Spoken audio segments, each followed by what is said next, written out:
gens dans cette salle qui connaissent son histoire? Amen.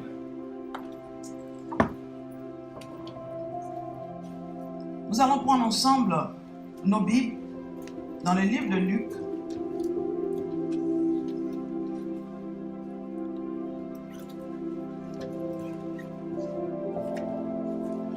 Luc, le chapitre 1.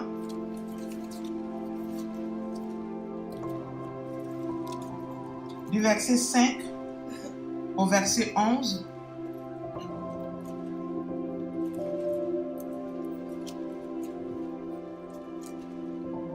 Et une autre personne va préparer Luc chapitre 1 toujours, du verset 26 au verset 38.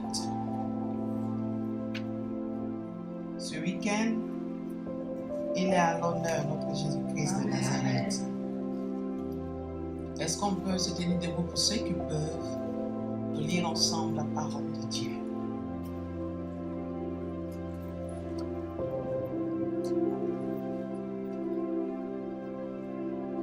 Est-ce que quelqu'un peut lire Luc chapitre 1, du verset 5 au verset 12? Et après, une autre personne va lire du verset 26 au verset 38. Luc 1, verset 5 à 11, je lis la parole. Au temps de Rome, roi de Judée, il y eut un sacrificateur du nom de Zacharie, de la classe d'Abia. Sa femme était une descendante d'Aaron, et son nom était Élisabeth. Tous deux étaient justes devant Dieu, et suivaient d'une manière irréprochable tous les commandements et les ordonnances du Seigneur. Mais ils n'avaient pas d'enfants, parce qu'Élisabeth était stérile, et qu'ils étaient l'un de l'autre d'un âge avancé. Or, dans l'exercice de sa fonction devant Dieu, selon le tour de sa classe, il fut désigné par le sort, suivant la coutume du sacerdoce, entrer dans le temple du Seigneur et pour y offrir le parfum. Verset 10. Toutes les multitudes du peuple étaient dehors, en prière à l'heure du parfum. Alors, lui apparut un ange du Seigneur, debout à droite de l'autel des parfums. Verset 12. Zacharie fut troublé en le voyant, et la crainte s'empara de lui. Amen. Le verset 26 à 38. Aussi, c'est moi, l'ange Gabriel fut envoyé par Dieu dans une ville de Nazareth, auprès d'une vierge fiancée à un homme de la maison de David, nommé Joseph. Le nom de la vierge était Marie. L'ange entra chez elle et dit: Je te salue, toi à qui la grâce est faite. Le Seigneur est avec toi. Troublé par cette parole, Marie se trouvait. Ce que fait signifier une telle salutation. L'ange lui dit: Ne crains point, Marie, car tu as trouvé grâce devant Dieu. Et voici, tu deviendras enceinte, et tu enfanteras un fils, et tu lui donneras le nom de Jésus. Il sera grand et sera appelé fils du Très-Haut. Et le Seigneur Dieu lui donnera le trône de David son père. Il régnera sur la maison de Jacob éternellement, et son règne durera pour toujours. Marie dit à l'ange: Comment cela fera-t-il, puisque je ne connais point l'homme? L'ange lui répondit: Le Saint-Esprit viendra sur toi, et la puissance du Très-Haut viendra de son nom. C'est pourquoi le Saint-Enfant qui naîtra de toi sera appelé Fils de Dieu. Verset 36. Voici, Élisabeth, ta parente, a conçu elle aussi un fils dans sa vieillesse, et celle qui était appelée stérile est dans son 6e mois. Car rien n'est impossible à Dieu. Marie dit: Je suis la servante du Seigneur, qu'il me soit fait selon ta parole. Et l'ange la quitta. Amen. Verset 37 à 38. Car rien n'est impossible à Dieu.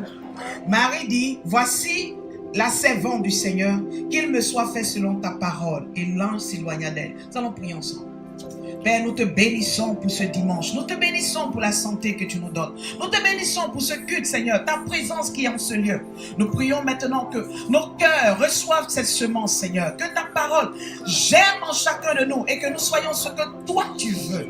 Merci pour les vies qui ont franchi le seuil de cette salle. Père, nous prions afin que, Père éternel, tu opères en chacun le programme que tu as décidé. Merci car nous ne retrouvons pas comme nous sommes rentrés. Et nous te bénissons pour ton contrôle total au nom de Jésus-Christ. Amen. Que le Seigneur nous bénisse. Les deux textes que nous avons lus parlent de la naissance de Jésus-Christ. Ce qui s'est passé avant qu'un bébé ne puisse naître dans une bergerie. La Bible dit qu'au moment où Jésus-Christ devait naître, le temps avait été choisi. Quand vous lisez dans le livre de Matthieu, il y avait une série de 14 générations. Et donc Joseph était au 3e cycle de la 14e génération lorsque l'ange a visité sa future épouse. C'est pourquoi je veux dire à une personne, parfois tu peux marcher comme ça, mais tu ne sais pas que Dieu a un programme. Dieu n'agit pas au hasard, comme on le dit. Tout est calculé, tout est décidé. Et laisse-moi te dire que si tu t'accroches à Dieu et que tu fais confiance au Seigneur, tu te rendras compte que chaque épisode de ta vie était la main du Seigneur. Et la Bible dit, ce qui se passe, il y avait un couple qui servait Dieu. La Bible dit que cet homme s'appelait quoi? Zacharie. Et sa femme, c'était un sacrificateur. Et sa femme était une servante de Dieu. Et la Bible dit, elle était de la descendance d'Aaron. La Bible aurait pu se taire sur le détail. On parle de Marie qui a été visitée par Jésus-Christ, mais on nous a pas dit la descendance de Marie. C'est plus tard que vous allez voir la généalogie de Marie. Mais au moment où il s'agit de la naissance de Christ, la femme dont on met l'accent sur la descendance est Élisabeth, descendante d'Aaron. Pour ceux qui ne sont pas assez anciens dans la parole de Dieu, laissez-moi vous dire que Aaron avait été choisi comme le sacrificateur. On est tous d'accord? Et Aaron est quelqu'un que Dieu a oint. Et donc le fait de dire qu'elle était de la descendante d'Aaron, c'est pour dire que ce n'était pas n'importe qui. Il y avait un sang précieux qui coulait en l'intérieur d'elle. Et la Bible dit que ce couple était consacré à Dieu. Son mari étant sacrificateur. À un moment donné du temple de Dieu, un sacrificateur doit rentrer dans le lieu saint pour recevoir les révélations de Dieu.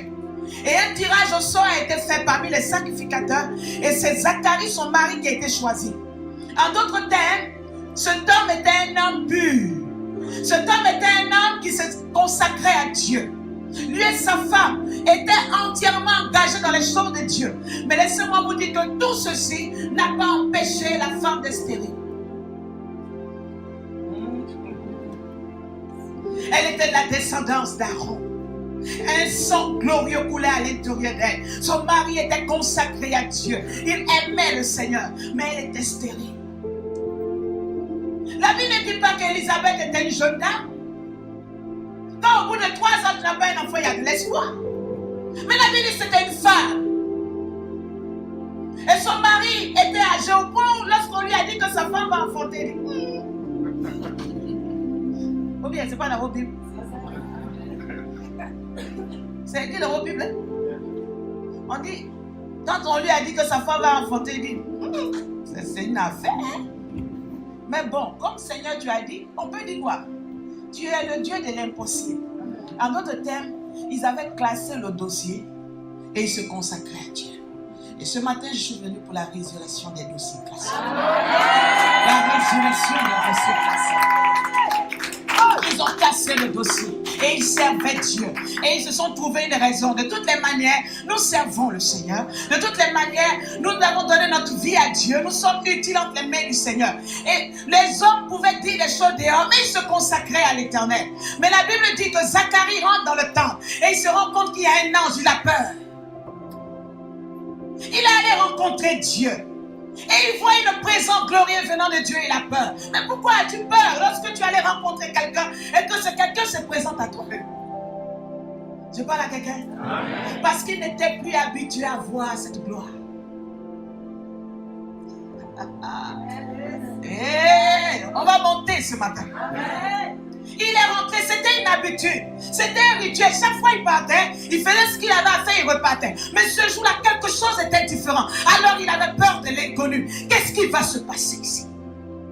Il n'était plus habitué à cela. Et je vais dire à quelqu'un ce matin, tu peux avoir vécu une vie de routine. Tu peux avoir été habitué à une relation avec Dieu. Mais ce matin, il va bouger quelque chose dans ta relation. Il va casser ta routine. Au point où tu te dis, mais qu'est-ce qui se passe-t-il? de ce pasteur. Et la Bible dit il avait peur. Il avait peur. Il fut rempli de crainte. Vous connaissez la suite de l'histoire, mais je voulais m'arrêter là. Et on est passé à l'histoire d'une jeune dame, nommée Marie, fiancée à un jeune Joseph. Ah, Marie, avec le groupe de ses amis, elle parlait de mariage. Ah, vraiment, il faut qu'on se marie. Elles ont intercédé. Elles ont fait les prières des veilles, des portes. Elles ont lu tous les livres. Comment ça s'appelle? Vous lisez, vous faites, vous pensez pas. Dites-moi, non. Elles ont lu tous les livres de prière. Ce sont des livres qui sont des livres inspirés, qui aident. Elles ont lu tous les psaumes. Elles ont fait tout ce qu'il y avait à faire. Mais pendant qu'elles sont là, Marie est sélectionnée. On dit elle va se marier. Ah. On dit Joseph est intéressé par toi. Ah bon? Tu es sûr? Attends, j'allais consulter sa page Facebook. Est-ce qu'il n'a pas une autre copine? Parce qu'il y a trop de gens bizarres maintenant ici à Nantes. Un joli Joseph, comme ça, c'est moi il veut. Checkons sa page Facebook pour voir. Quels sont ses likes? Quels sont ses friends? Il y a une fille là-bas qui a une coiffure là. Attends, il faut que je check. Elle like trop les photos de Joseph. Mais il faut qu'on voie bien dans cette affaire. Mais malgré tout ça, Joseph dit c'est toi. Et il a confirmé. Et la Bible dit, elle était fiancée, elle attendait le mariage. Mais le mariage, c'est une bénédiction qui arrive dans sa vie. Elle a posté sur sa page Facebook. Il y a des gens, dès qu'ils sont fiancés, le statut change. Engagé. Je parle à quelqu'un? Engagé. Pour dire à tous les coureurs de jupons et de talons, je suis engagé. Je parle à quelqu'un? Et donc elle a posté engagé. Elle attend le mariage, causant avec ses amis. Mais qu'est-ce qu'on va choisir comme couleur? Qu'est-ce qu'on va faire? Et la Bible dit, cette jeune fille était sûrement une femme de prière. Je ne sais pas à quel moment l'ange est venu. Elle venait de manger le sakasaka, il est venu, je ne sais pas. Elle venait de prier, l'ange a apparu, je ne sais pas. Mais les conditions dans lesquelles Marie était avant la rencontre n'intéressent pas le Seigneur. Amen. Qui avait insulté Marie le matin? Comment elle était habillée, il s'en fout. Un choix a été fait sur sa vie. C'est pourquoi je vais dire à quelqu'un ce matin, Dieu ne considère pas ce que tu vis. Il ne considère pas les paroles que les hommes ont prononcées sur ta vie. Il dit, j'ai décidé qu'elle portera le Messie. L'heure est arrivée pour que le message soit annoncé. On n'a même pas dit si Marie avait un compte bancaire. Est-ce que les parents de Marie étaient riches ou pauvres? Dieu s'en fout. Parce qu'il sait que sa main dans la vie de Marie va changer sa nature. Et la Bible dit, l'ange est venu lui dire, je te salue. Regardez, vous allez voir quelque chose qui fait très bien dans la Bible. L'ange rentra chez elle. Hein? Il entra chez elle et dit, je te salue toi, à qui une grâce a été faite. Le Seigneur est avec toi. Le verset 29, troublée par cette parole, elle se demandait qu'est-ce que cela signifie. Qu'est-ce que l'ange a dit qui est troublant? On va se parler ce matin, homme de Dieu. Je vais poser la question. On va se parler. L'ange est venu dire, je vais traduire ça en langage entre nous.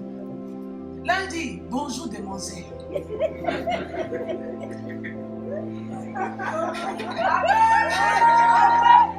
Est-ce que je peux avancer? L'ange est venu lui dire, bonjour demoiselle. Tu es une personne qui est bénie. Le Seigneur a posé sa grâce sur ta vie. Et une faveur a été faite sur ta vie. Et Dieu est avec toi. Dites-moi, qu'est-ce qui est troublant dedans? Marie n'était sûrement pas habituée à recevoir de telles éloges. Marie n'était sûrement pas habituée à être autant considérée. Sûrement que quand on la saluait, bonjour Marie, on avance. Mais pour une fois, un ange se présente et il lui dit qu'elle est une femme de valeur. Il lui dit qu'il y a une grâce sur sa vie et que Dieu est avec elle. Cette parole l'a troublée. Cette parole a troublé Marie. Et je dis, mais pourquoi ça l'a troublée? Est-ce que Marie avait peur pour ses lendemains? que Marie se sentait trop jeune pour que le Dieu sacré puisse la connaître et avoir son regard sur elle. Ce Dieu était trop loin pour elle. Elle n'était même pas la femme d'un sacrificateur. Elle n'était même pas de la descendance d'Aaron. Mais le regard de Dieu s'était posé sur elle. Et elle était troublée. Et je veux dire à quelqu'un ce matin, il te connaît, il t'aime. Tu es peut-être ce matin étonné que Dieu puisse t'aimer malgré ce que tu as vécu, malgré ce que tu es. Mais Seigneur, regarde. J'ai commis tellement de dégâts autour de moi. Mais il dit, je te salue ce matin. Amen. Tu as de la valeur aux yeux de Dieu. L'ange n'est pas venu commencer le discours pour dire, marie-toi là, dispose-toi, un enfant vient, point. Il a pris le temps de la saluer. Il dit, je respecte qui tu es. Parce que la décision que tu te prépareras à prendre est une grande décision. C'est facile de dire à une femme mariée qui attend un enfant, qu'elle aura un enfant. C'est une joie. Mais une jeune fille qui a tous ses projets, qui a l'intention d'aller faire ses études au Canada, qui a l'intention d'aller faire un grand mariage, que Dieu vienne lui dire, tu seras enceinte. Je vais annoncer ça comment, mes amis? Seigneur, je ne suis pas préparée à avoir un bébé. C'est vrai, je prépare mon mariage. Mais Joseph et moi, on en a parlé. J'ai mon doctorat à finir. Et l'enfant, c'est dans 4 ans. Je parle à quelqu'un? Oui, Seigneur, c'est vrai. Nous allons nous marier. On a prévu une lune de miel et des voyages de tout du monde. On a 1 an pour s'aimer.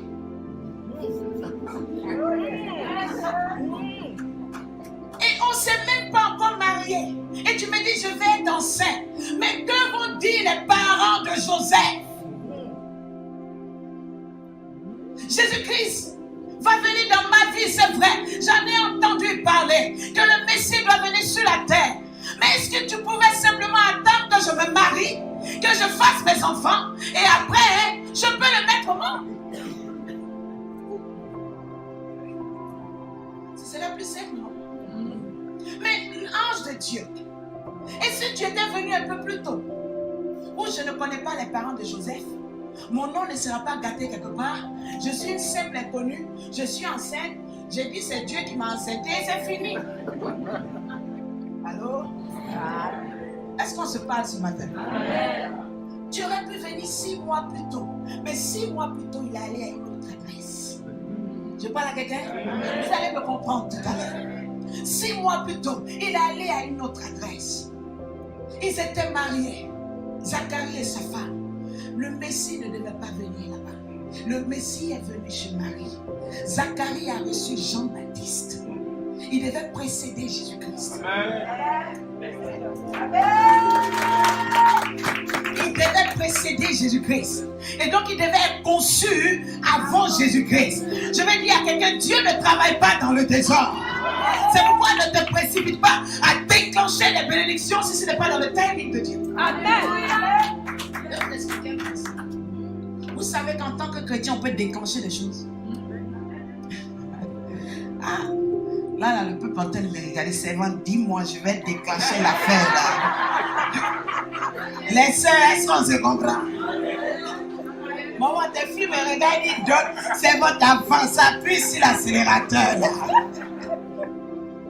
En tant que chrétien, nous pouvons déclencher les choses. La Bible dit, tout ce que tu demandes par la foi et la conviction que tu l'as reçue, et Dieu ne peut que te donner. Et la Bible dit, si 2 d'entre vous s'accordent pour me demander, qu'ils aient la conviction de l'avoir reçu. C'est pourquoi il est difficile d'avoir 2 chrétiens qui s'entendent. Comprenez bien ce que je dis. Hein? Il est difficile d'avoir 2 chrétiens qui s'entendent. Quand vous commencez à vous entendre 2 chrétiens, le diable sait que vous remplissez les conditions d'une équation terrible. Et vous allez voir qu'il va mettre en chemin une 3e personne pour venir vous diviser. Est-ce que tu sais que celle-là a dit ça sur toi? Est-ce que tu sais que celui-là a dit ça sur toi? Est-ce que tu sais que c'est ceci? Et je voulais te dire ce matin, si tu es en alliance avec une personne, reste en alliance avec elle. Qui t'a dit qu'il est parfait? Qui t'a dit qu'elle est parfaite? Ce sont ces imperfections qui sont la raison pour laquelle Dieu t'a mis sur son chemin. Et les troisièmes personnes sont toujours là dans l'église, en train de repérer deux personnes qui marchent ensemble, qui veulent s'associer, non pas pour dénigrer, mais pour aller réclamer des choses dans le ciel. Mais ce matin, nous allons délivrer les troisièmes personnes. La Bible dit, si deux d'entre vous s'accordent, parce qu'il est difficile pour deux chrétiens de s'accorder. Quand vous allez commencer à vous mettre ensemble pour prier, à vous mettre ensemble pour intercéder, des choses vont commencer. Ah, tu as vu ce que le pasteur m'a fait? Tu as vu ce que la responsable des femmes m'a fait? Tu as vu ce que l'accueil, comment ils m'ont regardé? Quand ta copine, comment tu dis, ma chérie? On s'est mis à deux pour prendre les choses du ciel. Si tu continues, je t'enlève, je m'associe à quelqu'un d'autre. Beaucoup de chrétiens ont du mal à dire la vérité et acceptent des compromis. Amen. Accepte des compromis. La vie chrétienne, tu sais les sacrifices que tu as fait pour les chrétiens. Cet homme-là prenait soin de toi, il payait tout pour toi. Tu as tout laissé pour venir dans la maison de Dieu. Et à cause de ragots, toi tu vas laisser, tu vas être perdant dans le monde, perdant dans Dieu. Ma chérie, tu ne m'arranges pas. Je viens de loin et je vais.